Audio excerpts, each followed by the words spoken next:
I'm Ryan, and I'm here with Josh Scoratino. Firstly, Josh, can you tell me little bit about yourself and a little bit about your kind of professional background? And then after that, we can talk a little bit more about your plans for a PhD and how that's going. But yeah, I just want to learn a little bit more about you. Yeah, absolutely. Well, thanks for having me, Mhm. Ryan. Yeah. Let's see, I did my undergrad at UCLA in linguistics. I was able to be a research assistant on a phonology experiment. Hmm. Um, I have been working in web and search ever since I was a teenager, and I've been able to crawl and scrape some of the world's biggest websites as clients like Pinterest, Mercado Libre, which is the whole Latin American Amazon essentially, Yep. and Home Depot is another big one. So, just one example accomplishment in 2020, um, Google was releasing mixed content warnings in Chrome browser. You probably remember. And there weren't any tools at the time that could find those at scale, only if you were on the page. And so, uh, with the co-founder of the company I was working for at the time, Lumar, I worked together with him to come up with a script that would scrape the console login browser, use a list import of URLs, and surface those at scale so that we could give those to clients. So I just love figuring out how things work, love coming up with new solutions. And that's kind of in a bite why I'm interested in a doctoral program because I love figuring things out and learning. Yeah, and I guess I missed that first context of like we're also both in a very similar field. Also like in SEO, technical SEO. So that's kind of how I got to know Josh, kind of why you're here. But again, like why I wanted you on the podcast or on the channel, whatever you call it. I did want to like try to learn more exactly about that motivation because you mentioned that you really are interested in that PhD.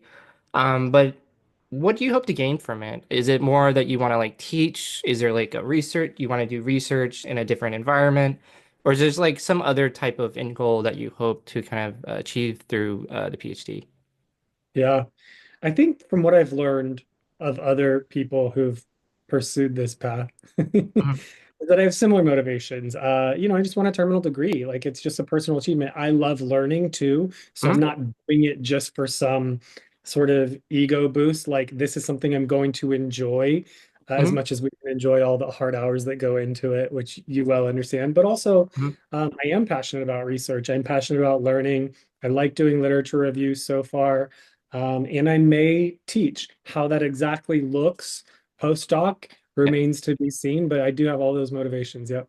Yeah, no, I mean that's good to know. And like and I think at least the people I talk to, it seems like they go straight from like maybe they're doing a BA or MA and then they decide to just go into like a PhD without that industry experience. So do you think that industry experience that you've just talked about earlier, like adds a lot of benefit like to your PhD? Do you feel like you have a different perspective maybe than your cohort that's in currently? Yeah, so it's interesting. That's a perfect question. And I talk about this a lot with a friend of mine who's an astronomy professor. Mm. He has a PhD in astrophysics, and I'm happy to introduce you to him as well. And Yeah, of course. another friend who's a PhD in civil engineering. I talk about this a lot because I think my experience is a little bit different from that experience. A lot of PhD students is exactly how you characterize. Maybe they go sequentially right into it. Maybe they're a little bit younger. I'm actually in a doctorate of business administration program through a business school, which I'd love to expand more on a little bit later if it Yeah. comes up. But the reason I bring that up is because the nature of that program is people who do tend to have a lot more industry experience, business Mhm. experience. There's accomplished entrepreneurs and business owners in that program. So I'm fortunate to be surrounded by others like myself who I think have a little bit more wherewithal in terms of what we want and how to maybe be successful that I know personally I did not have in my early to mid 20s. So Mhm. Yeah, and like speaking of that program, do you feel that the like faculty they're very like supportive for like different types of career paths? Like, do they provide any type of like not like consulting, but any type of like support for those like different types of career paths, would you say? yeah, one of the reasons that I chose Pepperdine University Hmm. was, well, that's where I got my MBA. Yeah. So I was familiar with some of the faculty, but I was looking at a couple other programs. But yes, the faculty here, in short, have been very supportive, Yeah. um, and also are able to nurture those who are interested in going in academia. I think that it is a minority of my cohort and probably other Mm, cohort. There are a few of us that that's our goal is to do that. I would guess, at least in linguistics, which is an area of my research in my undergrad, mhm. PhDs in that program, it tends to be about 50-50 academia versus Yeah. industry. So that's Yeah. a difference. I know there's this not really a political question, but considering like the political climate and all that's kind of going on with higher ed and more about some other like things that are happening, like it seems like there's a little bit of like volatility right now, like especially like with like higher education. Do you have any like not really feelings, but do you like sense any of that volatility at the moment, or like are you still very confident about kind of what's going to be taking place the next couple of years in your program? Yeah, I think that from what I'm familiar with, the implications for higher education of the current political climate has mostly to do with like the availability of funding. Hmm. And I am still early enough in my program that I'm not well versed at all with what that even looks like. Hmm. For example, I'm putting together a conference proposal this month. And I don't know if there's funding available. I don't know what that looks like, but I can say that the university is very communicative. They have Hmm. been very communicative through any type of event that happens. For example, the fires near the Malibu Pepperdine campus. No, yeah. And so they did send an email out uh, earlier or some point last week, just letting us know, like, that certain financial aid programs are not affected. This type of thing may be affected, and they'll keep us very apprised as an update. So Mm. that's what I can say. I don't know much more else than that. No, that's good to know. I think that like just shows that they're very communicative. So I think that helps just kind of ease any like anxiety. So that's good to know. And kind of more about like PhD as well. I would want to ask like for instance, if there's someone that's very interested in a PhD, maybe they're working at SEO right now and they just have that inkling to do maybe they want to teach or maybe they want to do research in a different environment. Would you recommend doing a PhD right now? Yeah, it's a great question. Yeah, And very direct one. no, it's a great question. And I Yeah. think that just being on the sort of answering end of that, Hmm. rather than me thinking that, which I've been doing for the past 2 years that I've been considering this, it's kind of unlocking some different perspectives in my mind. I think Hmm. that it depends what your motivations are. Um, we know that there is sort of a cultural phenomenon where especially millennials, you get maybe into your 30s and you're not doing so well in your career and you all go get a master's degree. I think that that probably exists to an extent with a PhD program as well. Yeah.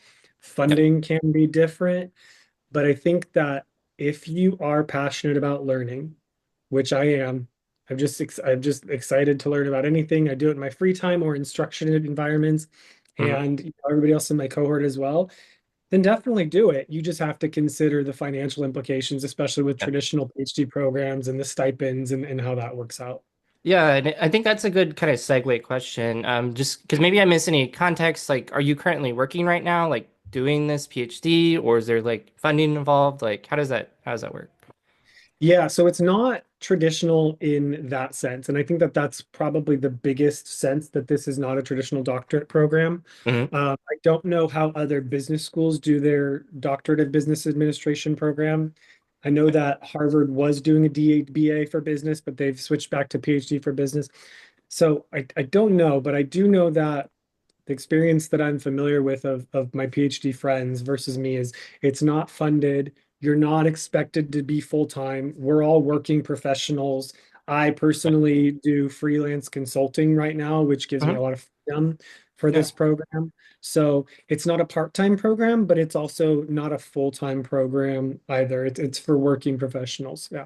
Yeah. And you do have a master's as well. So kind of allows you to accomplish less in a shorter amount of time. Yeah. So it seems like the work-life balance is like pretty all right then, like that you can kind of do what you want to do like on the side, but then also complete this program. Yeah. Yeah. And how long did you say this program was again? Like 3 to 4 years or something like that? Exactly. Yeah. Okay. Yeah, that And you have like a dissertation as well, because I'm not as well maybe well versed in like kind of more professional, I guess, doctoral programs. Yep. So that this does kind of Yeah, interest me a little bit. But yeah, absolutely. And I'll talk about that as much as you want because I also wasn't really interested. I have a whole matrix of PhD yeah, programs I've been considering over the past 2 years, and I was reached out to by a member of the faculty from my MBA program when I was in the MBA program, yeah. uh, telling me she was also DBA faculty and Oh, encouraged me about it. And I was like, oh, I hadn't really considered that. I don't know much about it.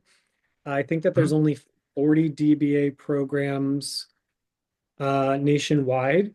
Oh, Um, so, it might be a newer thing. It's only a couple decades old in terms of business schools offering doctorate of business administration as opposed to like PhD in business. Um, but yes, it is a dissertation. Um, I think that a distinction that we're familiar with sometimes is PhD versus EDD. I think EDDs, they have the option sometimes to do a mhm. dissertation or not. The DBA, yes, it's a full research All right. doctorate with a dissertation. Several of us are doing quantitative, qualitative. We've got mixed methods. It's all our own original research.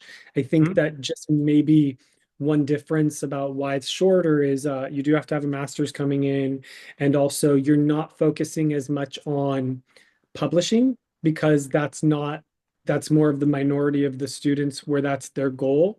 So for me, for example, where that is a goal and they do encourage it and support it, the faculty, if you are interested, it's sort of an extra thing that you're taking on, but your chief mission is doing your literature review, mhm. narrowing down your research agenda to a research question or a couple of questions, actually completing that research, going through IRB, and then publishing a dissertation and defending. Yeah. Yeah. No, that still sounds very like what do you call it? There's still a lot of like going on. It's very like it seems it isn't something like you just. I'm trying to think the word for it. Like you just it. There's a lot of it meets a lot of criteria. What is the word I'm thinking of? Uh, It's not something you do lightly. Yeah. Yeah, exactly. Okay. That's Mhm. what I'm kind of getting at. Yeah. But I think we talked about your motivations for wanting to join the program. I do wonder, like, do you have any type of dissatisfaction with like industry type of roles or just the roles that you're working in the past? Or was this just again, was this just more about those like those inkling for something else that was really driving you? Be back in a sec. Oh, I'm yeah. back. My Yeah. VPN just went out. I'm back. No, it's all good. And I can re-ask the question. I can like re-edit this if I need to. But my main question is was there any dissatisfaction or sorry, was there any dissatisfaction about your kind of current roles that you were doing in industry? Was that any motivation for just looking for something else, like grass is greener on the other side type of situation, or you just kind of want to have a foot in both like areas, if that makes sense? Yeah, no, it's a great question. You kind of brought this up a little bit, and I didn't really interface it with it. Mhm. We've talked about this offline a little bit that a doctorate in the digital marketing and SEO field is probably not as, I don't know if I'm maybe welcomed or just didn't don't know really how to integrate it into roles, or just Mhm. maybe not understood. My motivation is just, I'd gotten to a certain level of expertise. Yeah. Uh, there still isn't a lot more that I can learn except for new things that are constantly coming out in the Mhm. field. And so, this may be a career pivot. I just don't necessarily see a long-term future in this industry and for my career necessarily Mhm. trajectory, or also just we don't know what's going to happen in this industry. And Yeah. my passion is just learning. It's not a specific field. So Yeah. I'm kind of ambidextrous in that regard. No, I respect that. And I think like maybe what you're kind of hinting at too is that I feel like at least my kind of maybe perspective in the SEO field is that a lot of people take pride in the fact that they don't have a degree, that a lot of people are self-taught. So I think there is this like pride that you don't need like a PhD to do SEO type of thing. So I think that does like maybe add to it. But I do see a lot of people, at least from my experience, that maybe they had a BA in like journalism, BA in like English, and then they like made a pivot into SEO. So it seems like there's a little bit of like different perspectives, and that's kind of partly like why I liked SEO. But yeah, that I think your perspective, I think, does kind of speak to that. Just there is a lot of volatility right now, so I think it's good to like just like Yeah. make sure like continuing learning like wherever that may be. So I definitely respect that. And nobody goes to school for SEO. Like No. even, I mean, I have an MBA, and even in my marketing Mhm. coursework, there was very short kind of thing about SEO. And this is a very, very accomplished professor. Like she had a Mhm. multi-million-dollar business, but she didn't know much about SEO.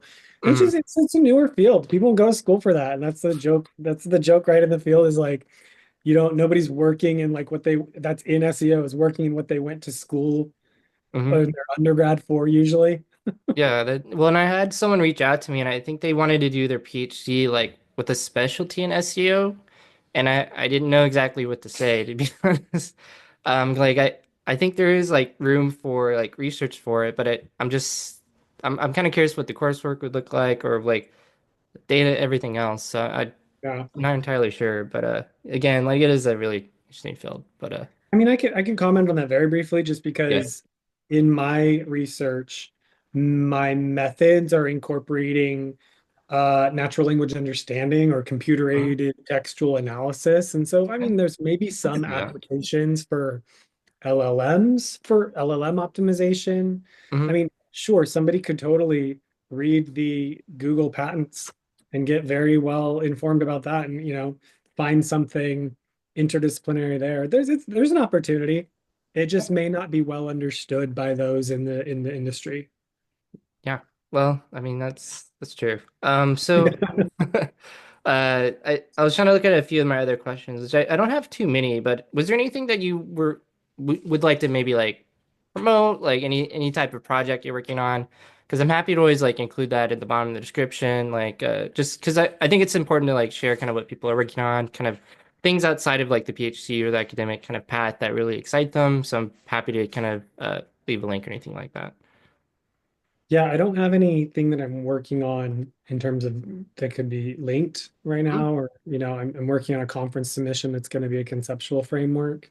My Mm-hmm. research is interdisciplinary, so that's something that I'm coming up against a little bit of a frustration in terms of like how to cross apply theory right now. Yeah. Well, that's good to know. But this is a question I asked all the people that I've spoken with. But are there anything that I have not addressed that you feel that's important to like that the audience should know about kind of what the path you're doing, or maybe anybody that has any type of skepticism about a PhD nowadays? Uh, yes. Just open floor if whatever you have to Yeah. say. I mean, it's difficult. It's not an easy thing, Mm, and I think that we see with master's programs, there's a lot that you can do. You can get your master's online. mm, Coursera even partners with like uh Urbana-Champaign and like some other, I think there's even like an MIT partnership. You can get like a master's in data science, and those are maybe not self-paced, but they're a little more accessible, right? mm, In terms of you being able to kind of do it uh from home, fully remote, fully online. mm, That is not the case with any doctoral program that I've encountered anywhere. And I could, I have a whole list of every linguistics PhD nationwide and every DBA yeah, nationwide. So I'm familiar with a lot of programs. It's not easy. It takes yeah, time, investment. You are nudging forward a new area of research that's never been researched before, or if it has, you're finding a new application or an extension of that theory. mhm, That takes time and dedication. So there's uh, I think that you just have to enjoy that grind, as yeah, with anything, right? Like I have a friend who's a professor. mhm, He doesn't mind grading. I don't think I would like grading as much, for example. And so you have to yeah, enjoy the bad parts of what you're going to do or not hate them as much as somebody else. So if you are considering a PhD or a DBA or an EDD, just know that this is something that you have to have some sort of either a passion for learning or a passion for solving a problem in your research agenda, because you are going to be focused on that for 3 to 4 to 5 to maybe 7 years. yeah. No, I think that's really important. I appreciate that. Thank you, Josh. I Yeah, mean, no, well, yeah, for sure. Yeah, no, and I had to attest. Like, I didn't like grading either. Like, maybe it was a sign that maybe it wasn't a good fit after a while. But yeah. I did enjoy that the pursuit of learning though. And then I think that's kind of maybe what kind of drew me to like my current field now, and I think that's how I kind of made that pivot because I feel like there's always something to learn with SEO, and it's so I think that part of me I think is still there, so that's good. What were you doing before you pivoted into SEO? Yeah, so I was really interested in like film studies. I was really wanting to be a film studies professor. That's why I went to the PhD at Indiana University. But they had a lot of different types of programs in the media studies program. Like it wasn't just film. Like they had like PR, they had communications, they had a like marketing. It was very mixed. But I was really exposed to these different disciplines I didn't know before.